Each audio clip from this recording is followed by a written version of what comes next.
I'm 28M, the kind of guy who shows up. That's always been my thing. You need help moving? I'm there. You're stranded at 2 a.m.? Call me. My friends say it like it's a compliment. You're the most reliable person I know. What they don't tell you is that reliability, without boundaries, is just a different word for being used. My ex and I broke up about 4 months before this whole thing happened. We dated for 2 years. She ended it, said she felt emotionally suffocated. I processed it, gave her space, and we settled into this weird gray zone where we weren't together, but we weren't strangers either. She'd text occasionally. I'd respond. Friendly. Careful. Nothing loaded. So when her name lit up my phone at 9:47 on a Tuesday night, I wasn't braced for what was coming. I should have been. Hey. I need to tell you something and I need you to not freak out. I sat up. Okay. I'm pregnant. And I think it might be yours. I'm scared. I don't know what to do. I have an appointment at the clinic tomorrow morning at 9, and I really don't want to go alone. Please. I know I don't have the right to ask, but I'm asking anyway. I stared at the screen for a long time. We'd been broken up 4 months. The math was tight, but technically possible. My chest felt like someone had dropped something heavy on it. I didn't fire off accusations. I didn't demand proof. I thought about her sitting somewhere scared and alone, and I made a decision in about 30 seconds. I'll be there. Text me the address. What time do you need me to pick you up? Her response came fast. 7:30, and thank you. I mean it. You're the only person I trust with this. I held on to that line. The only person I trust. It felt like it meant something. I called my supervisor that night and told him I had a family emergency. Not entirely a lie, I told myself. I set my alarm for 6 a.m., barely slept, and spent half the night mentally running through scenarios, clinic waiting rooms, hard conversations, what co-parenting might look like, whether I was ready for any of this. I was taking it seriously. Because that's what you do. At 7:15 a.m., I was parked outside her building. Texted her. No response. 7:30, called. Voicemail. 7:45, nothing. By 8:10 I was knocking on her door. A neighbor leaving for work told me she hadn't seen her that morning. My stomach started doing something it does when your brain already knows the truth, but hasn't admitted it yet. I drove to the clinic anyway, gave her name at the front desk, told them I was there to support someone with an appointment. The receptionist checked the system and looked up at me with that practiced, neutral expression that people in medical offices use when they're delivering news that isn't their fault. I don't show an appointment under that name today or this week. Are you sure? She checked again. I'm sure. I'm sorry. I walked back to my car. Sat there. Called my ex twice more. Still nothing. And then, I don't even fully know why I did it, maybe because I needed something concrete in the middle of all that fog. I opened Instagram. Her account was public. Had been public the whole time we dated. She'd posted a story 40 minutes ago. A boomerang of a mimosa clinking against another glass. Location tag. A brunch spot about 12 minutes from where I was sitting. Then the next slide, a laughing selfie with a guy I recognized immediately. Her ex before me. The one she dated before we got together. They were at a table by the window, food in front of them, looking like they were having the best morning. The caption on the last slide is what broke something open in my chest. When you text, I'm scared I'm pregnant, and he takes the whole day off work, face with tears of joy, they really do come running, huh? Comments full of laughing emojis. Her friends losing their minds over it. One said, LMAO, you're so bad. Another said, legend. I read it 3 times. She faked a pregnancy. Faked a clinic appointment. Had me up half the night thinking about diapers and co-parenting plans. Cost me a vacation day. Nearly gave me an actual panic attack. And the whole thing was a stunt, a performance for her ex to watch, so she could prove to him that she still had me on a string. I was the punchline. I was the prop in her little show. I put the car in drive. The brunch spot was one of those places with exposed brick and Edison bulbs and servers who ask if you've had a chance to explore the menu. I walked in without a reservation, told the host I was meeting someone, spotted them before she spotted me. They were at the window table, exactly where the photo was taken. She was mid-laugh at something he'd said. Her phone was face down on the table, mimosa in hand. He was leaning back in his chair with the energy of a guy who was very comfortable with himself. I walked over, pulled out the empty chair at their table, and sat down. The laugh died on her face so fast it was almost impressive. "Hey," I said. Calm. Completely calm. It surprised even me. She went pale.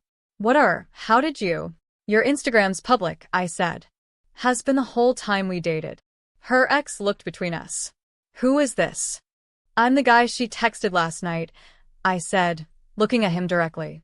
Told me she was pregnant. Scared. Needed someone to take her to the clinic this morning. I took the day off work to be there. I let that land. There was no appointment. He blinked. Looked at her. Something shifted in his expression.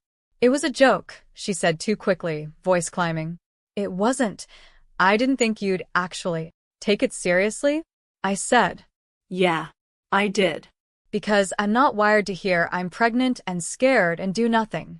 You're making a scene, she said, dropping her voice and looking around. I haven't raised my voice once. She leaned forward. You need to leave. You're embarrassing yourself. I'm embarrassing myself, I repeated. I took out my phone, opened her Instagram story, and slid it across the table to her ex. Let him read the caption himself. His jaw tightened as he read it. He set the phone down slowly and didn't look at her right away. That was about me? He asked her quietly. She snatched the phone up. It's not. I was just being funny. You used a fake pregnancy to prove a point to him, I said, still looking at her. And you used me to prove it. The table next to us had gone completely silent.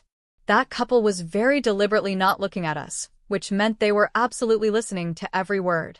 She recovered fast, she always did. That was one of her skills. You showed up at my brunch, she said, voice hardening. That's actually unhinged. I could have you removed. You could, I said. But before you do, we're done.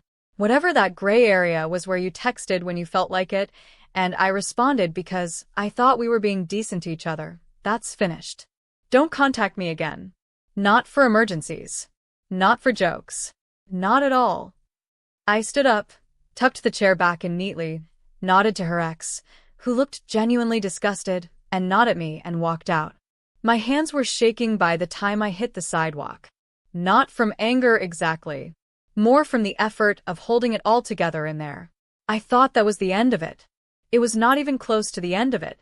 By that evening, she decided that me walking out of a restaurant with my dignity intact was somehow an act of aggression that needed a response. First came the texts. A flood of them. The story had already shifted. I had ambushed her. At brunch, humiliated her in public, harassed her. According to her messages, I was unstable, and she was frightened. I could feel her building something, but I didn't respond to any of it. Not one word. Then her best friend texted me. Someone I'd always gotten along with, which made it sting a little more. The message was a wall of copy-pasted legal-sounding language about harassment and restraining orders and how I should cease and desist all contact. I screenshotted everything, said nothing, and called a friend who'd been through a messy breakup involving attorneys. He told me simply, document everything, don't engage. I documented everything. 3 days later, a mutual friend told me she'd been telling people I had stalked her to the restaurant by obsessively tracking her phone. 2 people I'd considered casual friends sent me weird, distant texts that made it clear they'd gotten her version of events and believed it. Then came the move that actually made my blood run cold. She posted on her Instagram, still public at this point, a vague caption about not feeling safe and dealing with someone from my past who won't respect boundaries. It got over 200 likes. Comments pouring in. You're so brave. Block and report. Protect your peace. She had successfully rewritten the entire story. In her version, I was the unhinged stalker ex. She was the victim just trying to live her life. And this is where she genuinely miscalculated, she called my workplace. My supervisor pulled me aside and told me, carefully, that someone had contacted HR claiming I had a pattern of threatening behavior in personal relationships, and they were concerned about workplace safety. HR was required to log it. My supervisor told me off the record that he didn't believe it for a second, and that I needed to get ahead of it in writing immediately. That same day, I submitted a detailed written account to HR with timestamps, screenshots of every text she'd sent me the night of the fake pregnancy, screenshots of the Instagram story with the caption, timestamped and geotagged, a screenshot of the not feeling safe post she'd made 3 days after she herself had been mass texting me, and the fake legal threat from her friend.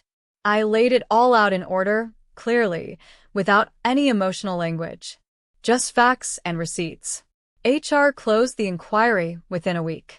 My supervisor later told me, off the record, that what I'd submitted made her complaint fall apart completely. But she still wasn't done.